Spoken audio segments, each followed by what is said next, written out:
On this episode of the podcast collection, we have Chad Hanlon and Brett Burke. I met with them at WP Radio Live at the Claims Conference. It's a great interview, guys. Sit back, relax. You're going to love it. They're great guys, pretty insightful. They've got some funny stories to tell. Just enjoy the podcast, and we'll talk to you soon. Don't forget, on March 12th, Leafs are playing the Nashville Predators, and if you want a pair of the tickets, email Kieran at Doherty664.com and try and be on our trivia show, which is happening at the end of this month. It's Terry Doherty from WP Radio. We're live at the MTCC for the 2020 Claims Conference, and we have Xpera ESM on with us right now. We've got Brent Burke and Chad Hanlon. Thank you guys for being on the podcast. Thank you for having us, Terry. Brent, for those people that don't know anything about Xpera or ESM, get maybe one or both of you to tell me about the company, where you guys came from, and how you came to be part of the SCM group of companies. Sure. So Xpera has been part of the SCM group of companies for the last 4 years after a rebrand. We're the largest investigation company in Canada, 23 offices nationally, 400 investigators on the road. We are part of the SCM group, and we have two brands, Xpera, which is the investigation division, and ESM, which is emergency security management, our emergency response security that works on property claims, large losses, complex claims on the property side. So the ESM side is really the security guards on site that are noting people coming on and off sites when it's locked down for one or more reasons. That's correct. So we provide emergency response security, perimeter security, uniform guards. We also provide login, ingress and egress, clerking services, fire watch, and basically manage the control of the site. Oh, fire watch is interesting. We'll come back to that because that's something some of our vendors should be doing, is having a fire watch after they do some work and not leaving the site unattended to then come back to find the building they worked on burned to the ground. So we'll get back to that, but let's talk about Xpera. So Xpera is the largest investigative company in Canada? Yeah, that's correct, Terry. We have, as Brett said, 23 offices. We're coast to coast from Halifax to BC. And with that, all the investigators, each branch has a manager, and anything from insurance to corporate. You guys do personal security as well. Yes, so executive protection. Yeah. Yeah, we'll do that on anything from a high risk. So somebody gets terminated, they want to make sure that person's doing the right thing, not going off the rails. So we'll either put surveillance on that individual, or provide security for the location, for the business they just got terminated from. Yeah. So let's talk about. You do more than just surveillance, though. I mean, I've used you guys personally, and you guys have some really cool new stuff that's out. I'm not sure if you guys are involved with it, but it's the video imaging, the side imaging, and the things that, I mean, they're pretty exciting for me.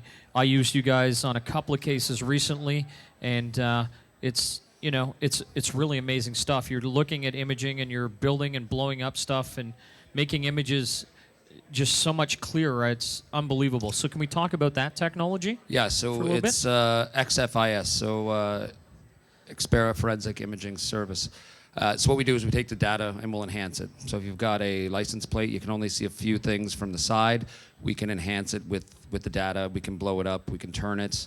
If you've got somebody that on the camera and they're holding, for example, a pop can. I was just about to say that because that's one of the things I saw. You were able to give me the person's height because of what they were holding. Yeah, we can give you the height. And we've had situations like that where we've had a break-in at a corporation. They had it down to two people, but the one person was taller than the other, but he was hunched over wearing all black clothing. So with that, he had a crowbar in his hand, and we figured the size of the crowbar, and based on that, figured his height. Well, that's pretty incredible technology, and from what I remember, you guys are the only ones licensed to have it in Canada at this time, right? Yeah, we're the first company in Canada to get a corporate license. Our specialist internally is the first investigator licensed in Canada to actually provide the technology and back it up legally. We've done some interesting claims, like as Chad said.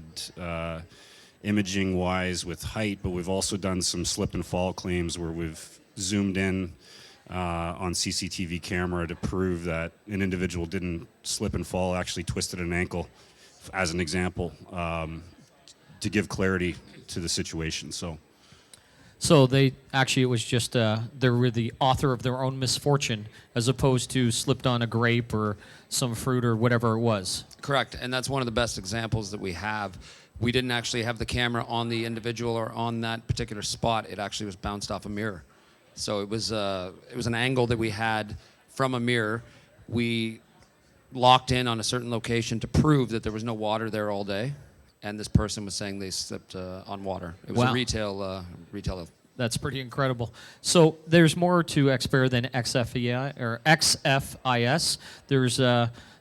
You've got your surveillance, but you've also got your open search group, right? I mean, I was just at a recent presentation that was put on by Xpera and a law firm, and you guys talked about open search material, and I think that's really interesting. OSI, Open Search Investigations, right?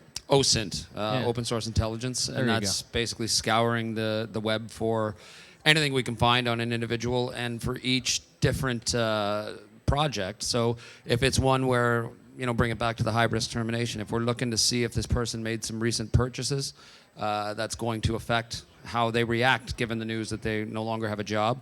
So that's one way. And we also do anything from, you've got somebody who might be on a hockey team and they're claiming they've got sore back. So we can, meet them at an event rather than wait for them to get there. Oh, wow. Okay. Well, that's interesting. And the open source really lends into the investigation piece as well as a starting point, where when we get bits of information, we use open source to verify the data that's given to us, names, addresses, photos that we can find online, which in turn can help a surveillance file. And we're talking more than just Twitter, Facebook, and Instagram. We're talking all sorts of things, right? You guys, I thought I knew a little bit about open source, and then I went to this seminar and realized I knew nothing. And it kind of changed how I even look at my files on stuff. I mean, it was really eye-opening. I mean, open source is really open source on the internet, right? There's just so many things. Yeah, correct. And there's something called metadata. So in pictures, you can actually find locations.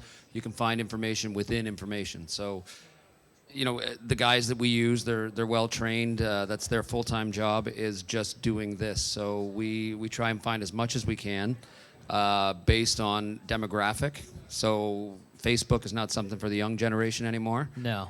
We're dealing with Instagram on that. So you're right. There's more than Instagram and Facebook, but that always, anything from Kijiji as well. Brett's right, but it's basically a breadcrumb path, and we try and find, as an investigation mindset, you go from one to the next. So if you've got a family member who might know that person, you kind of go in that way as well. It's building the jigsaw puzzle. It's a big puzzle, yeah.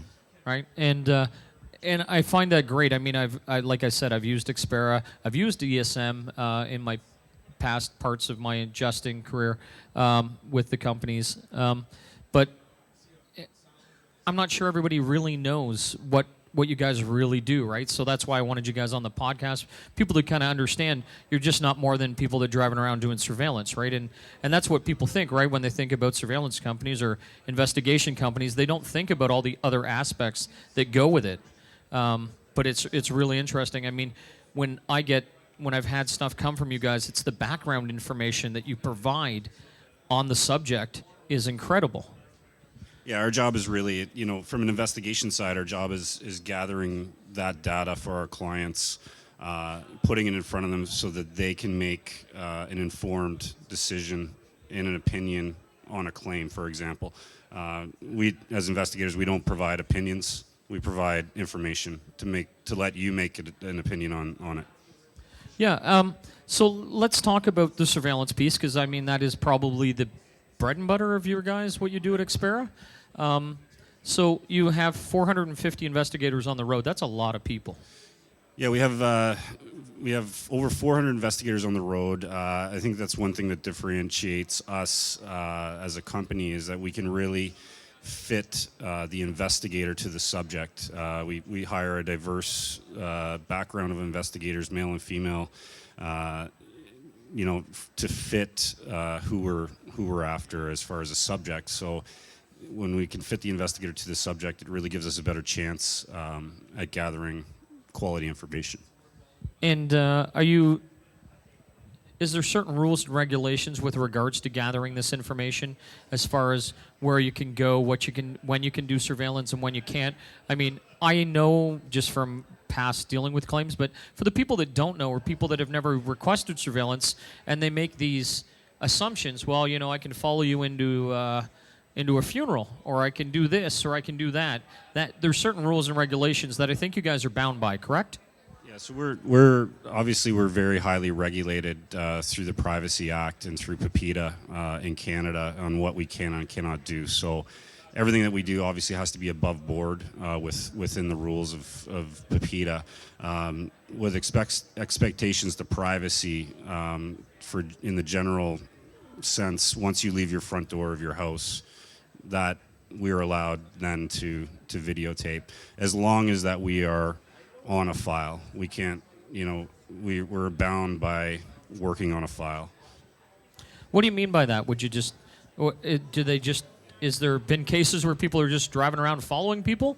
Like, how does that come about? Well, the difference between having a license and not is, working a file, investigating, or stalking, really. Oh, okay. So that's a great differentiator. Right. All right. I never even thought of it that way. So yeah. without that, you're hired. You're acting as an agent of, you're doing right to a wrong that has already been done. So somebody breached a contract. You're trying to find the information based on their preconceived notion or their idea that maybe this person isn't as injured as they say they are. And sometimes it just sets their mind at ease that if we find them and they're actually limping and they're actually hurt, then that works too. So we're never out there trying to set a preconceived notion. We're just gathering the truth.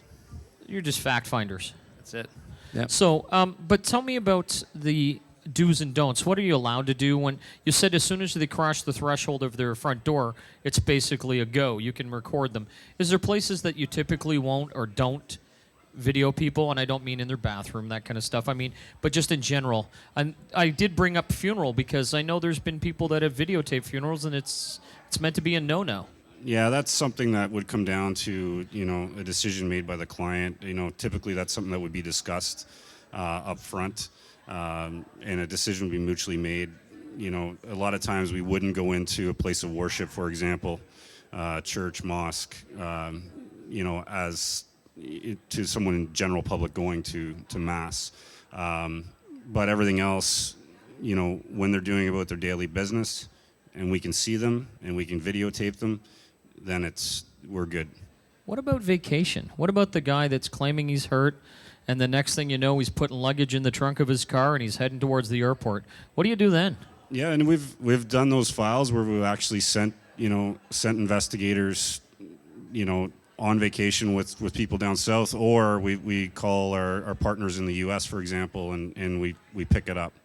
So, the one with going on vacation, so they're going on an all-inclusive trip for a week, your investigator.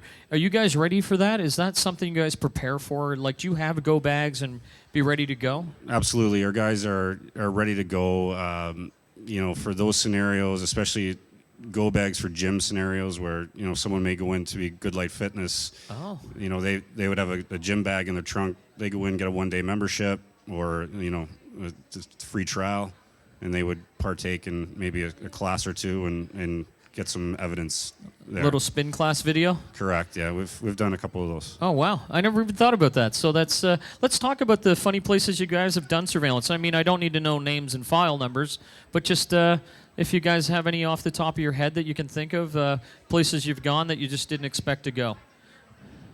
Well, there's really no place we don't expect to go. We're going to go wherever the subject goes. If we got to follow them in a grocery store, if we've got to follow them in, Black Friday is a great time. That's when you're going to get people lifting TVs. Like, there's no problem with their back at that point. all those kinds of events. We're looking for opportunities. Basically, if we can get them out and active, that's how we measure success. And ski trips, those kind of things, right? Sporting events. Anything like that, yes. As I said earlier, they're fair game if they're breaching their contract. We're allowed to, gather the evidence wherever they are in public. We're not going to peer over backyards, peer over fences into backyards or anything like that. But anything the public will see is fair game. So what about putting a drone in the air if they're playing baseball during the day? Is drones in your purview at this point, or is there some rules, or are we breaching that threshold soon? Yeah, so that's talked about a lot in our industry is use of drones, and as far as we know, drones have never been tested in court yet from a way of gathering evidence. The problem with drones from a surveillance example is it might be hard to identify an individual on camera if you're looking from above. No, but I'm just wondering if you had a video camera going of them sitting in a bench and then putting a drone above them, just showing their movement. I'm just wondering, you haven't done it yet, right? No, we haven't been involved in that to this point. Drones can be used in other investigation matters, but as far as doing one-on-one surveillance of a subject, it hasn't been something that's been utilized. So I asked this, and it turned out to be not maybe a stupid question, but maybe a question people want to know. What about trackers? Are you allowed to put a tracker on somebody's car? The answer is no. If it's a personal vehicle, if it's a part of a fleet, then chances are they have a GPS on there already. Oh, okay. So what we'll do and what we have done in the past is we will go out and collect video so we can cross-reference with the historical data from the GPS that's on their fleet vehicle. So we've had situations where they say this person, their car's been dormant for 12 hours on a regular basis, on Mondays. We'll go out and we'll see that it's at his house and he's in the back building something. So we can then, depending on what vantage point we have, capture the evidence and cross-reference that with what they already thought was true. That their commercial basically GPS data. He was not working, yeah. Is there a rule that says you're not allowed to put a tracker on a car, or is this just an Xpera thing? You definitely can't put a tracker on anybody's personal vehicle. Okay. I'm sure you have to have some type of warrant then. I guess it must be a criminal matter that allows you to do so. Is that the... That is a warrant you would have to obtain, and they're not easy to get. Even the police, they would have to go through the same steps to get all Yeah. that. I just didn't know. I just thought, hey, if you're tracking somebody and they're going to try and evade you, throw a tracker on them. You can get them when it's done in the movies. I'm just wondering if it's done in reality, right? No, that'd definitely make it easier. It sure would. Yeah. What about the old knocking on the door, pretending to be the pizza delivery guy to confirm their home? Are you allowed to do that? Is that... I hear all these stories from days of old. Well, we will have, we'll do a pre-surveillance where we might do a proof of life check, make sure that they're there, make sure that, if the curtain's moved, if there's fresh tracks in the snow, that kind of thing. When it comes to insurance, we don't really want to interact with the client at all.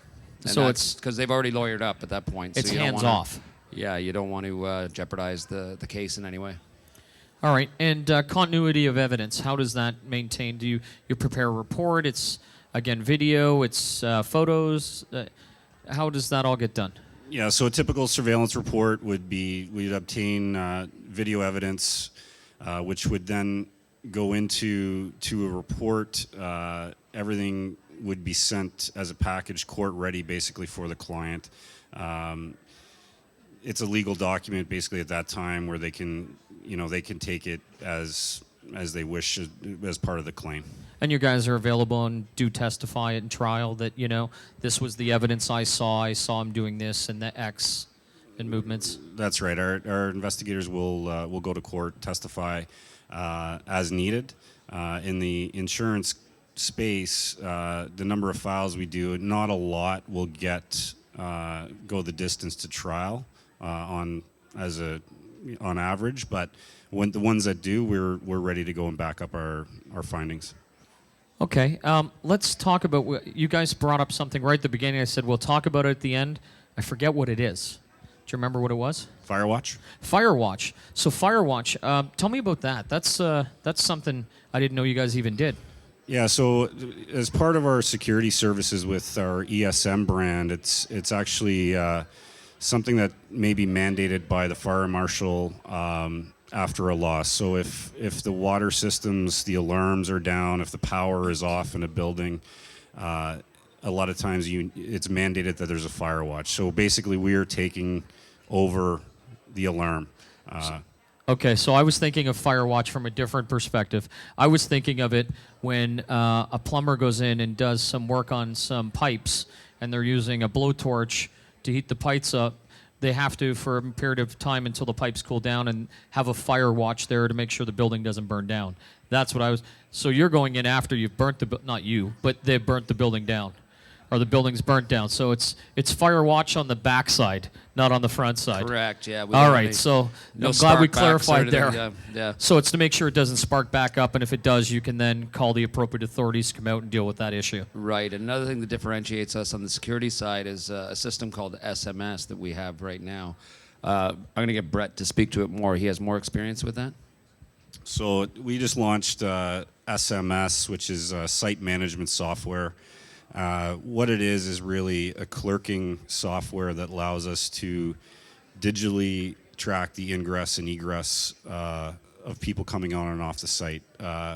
So in a large loss project, you have a general contractor and maybe multiple sub-trades coming and going, working on the project. They come in, they sign in at our desk on an iPad-based system, name, email, company.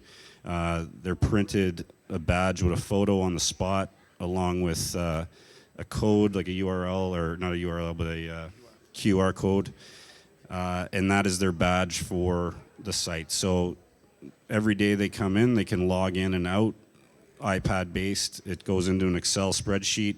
The client gets that on a weekly basis. So it's the old handwriting turned into a digital and much more usable and user-friendly That's document. right. 'Cause, I mean, traditionally, when we do the clerking services, it's been done log sheets. People are handwriting in and out with the time in and out, and it gets cumbersome just on the volume of paper, as well as identifying actual names. Well, yeah, I was going to on the say sheets. sometimes the scribbles don't. It's 8 in the morning and you're rushing to get to the site. Your handwriting isn't the best at 8 in the morning. That's sometimes. correct. And what it does is it keeps everything very transparent. There's no, once you're logged into the system and you log in and out, it's very easy. It saves time in and out. So really, it's cost effective for the insurers and our clients to go that route. Yeah, it seems that seems just the next logical step, right? That's right. It's the next kind of evolution of the log sheets. And it's something you normally see at corporations where you go in, you sign in. If you're a guest, they take a picture, you wear the badge. So it prints out that badge for you and just stick it onto your jacket. No, that's great, and it's a really efficient way of tracking the timing too. Then I would say, so there's no guess that this guy was here when it happened. He logged out at 4:00. He passed the gate, the fence. He was gone, and then you can worry about the next people that were still within the boundary. Correct, and the fact that the picture is on his jacket, you can match it to his face. Oh, to so you know guys that are he's actually not doing trying to- pictures. Yeah, it's a picture that's printed out. You Oh, actually okay. take a selfie with It's the. just not a barcode. No, it's a QR code, but beside it is the picture of the Oh individual. wow, okay, so Yeah. it's right. We're talking right up there. Okay. And you can put additional information. For example, if it's an apartment building, is that a resident or a contractor? You can add that part too. And can it be that they're only allowed in specific areas as well? So can it define use and use and area? Absolutely. So you can, if it's a contractor that's only supposed to be on the first floor, you can mark that on the badge. Well, that's Yeah. interesting. Yeah. And this is all part of ESM's now new kind of expanded what you're doing. Correct. Yeah. Okay. It's just one thing to help us grow, and it's been very successful. And the adjusters and anyone that's used it love it. So It just I'm makes going it to easy. ask you, because I've been asking all of the other SCM companies, do you know what your net promoter score is, your NPS? Well, it's off the charts. No, it's very good. I think we're up in the, I want to say the 70 or 80 range. That's good. I mean, you're not as good as Perio Quantify because they're hitting 88, and I was just like... Oh, sorry, I meant 89. Oh, did you? Oh, there we go. Nice. So I laugh because the industry standard is nowhere near that. from the insurance side. So the fact that you guys are 70s and 80s, and I don't know exactly where you are because you're both chuckling. But the fact that you guys are doing that well from your client standpoint, just speaks volumes to how good you guys are really doing it and killing it in the industry. One of the good things, as big as we are, you'll never have to call and push one to talk to any of us. You've got our cell number. If there's any issues, we will certainly take care of them. And that's one thing we pride ourselves on. Yeah, and I can say that about Xpera. I know because I've got my contact in Eastern Ontario, and if I need to reach anybody, I just call Paul McParlin, and he'll answer at dinner and wherever he is. He's just a great guy that way. And I know I bother him on the weekends and stuff, but he does answer.